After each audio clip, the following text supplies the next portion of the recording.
Здравейте, приятели! Аз съм Юли и днес най-накрая мога да ви науча как се реди това странно 4x4. Но преди да ви покажа как се редят само центровете, защото днес само центровете ще редим, първо искам да ви кажа на радостна новина. Моят канал вече има 10 абонати, за което ви благодаря и да на някой ден стигнем 23 000. Но хайде да не се отнасяме, а директно да започваме. След като разбъркате купчето, то би трябвало да изглежда по подобен начин, но не се плашете, тъй като не е чак толкова трудно. Така, първо трябва да направим центровете, т.е.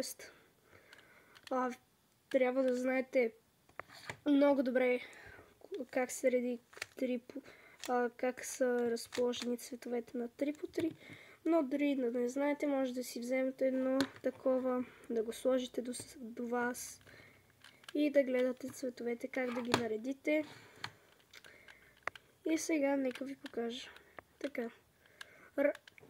Нека първо започнем с белия цвят, тъй като начинаещите естествено започват от белия.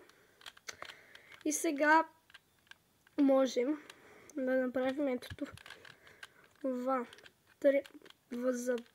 За белия център трябва да свързваме парченца и да ги слагаме при по-голямо. Тук не е много трудно, просто виждаме това, виждаме ето това и когато ги завъртим, те ще се свържат ето по този начин. И сега ето това можем да го дръпнем така и да си сложим белия център и отново стана и продължаваме към жълтото, но тук има една уловка. При 3x3 бялото седи срещу жълтото, т.е. не можем да наредим жълтото тук, защото няма да можем да наредим после купчето. Затова трябва да го наредим тук отгоре, но няма нищо.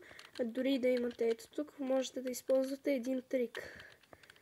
Трябва първо да сложите някоя парченце от тази страна, защото ще въртим тези два реда. И формулата в кавички, която можем да направим, за да го качим, е да го вдигнем, да дойде тук отгоре. Да го завъртим два пъти, така че тук, когато връщаме, да ни се разбърка нищо. И да върнем. И наредихме това. Казвам ви още от сега нататък да не гледате външните парченца, гледаме само вътрешните парченца. Тук отново виждаме ето това жълто парченце, но дори и да го сложим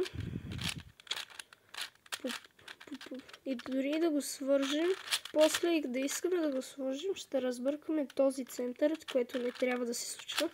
Затова при 4x4 има един трик и той е, когато не можете да сложите това парченце тук с две движения. И нещото, което може да направите е да ги сложите едно по друго, за да може да вдигнете ето така. Така че да дойде това парченце тук. След което да завъртите два пъти, така че тук, когато връщаме този център, да не се разбърка нищо. И естествено сега можем да продължим, като наредим единия цвят. Аз ще го наредя по-бързо, като просто хващаме бялото и жълтото от тук. И аз направих зеленото. И сега трябва да гледаме кой цвят стои ето тук. По принцип, тъй като това е оригинално купче, т.е. цветовете му са разположени както трябва, както на това. Червеното трябва да дойде тук, т.е. ето тук имаме едно червено и можем да го сложим, както ви показах. И сме готови. И сега малко странно се получи, но няма нищо. Когато всички парченца ви са от тук, просто премествате едно ето тук и си го слагате. Така, това ще го сложа тук, като го направя по този начин. Така и така. Също това ще го кача на горния ред. Ето. Не се качи. Ще го кача. И вече ще си го сложа по нормалния начин. Тоест, ето това трябва да дойде отгоре. Така че седи отгоре. Въртим един път. Така и така. И получихме една от ситуациите, която трябва да ви покажа.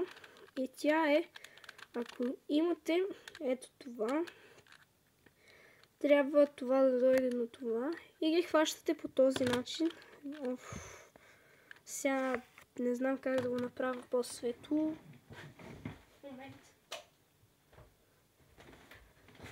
Така, мисля, че е една идея по-добре.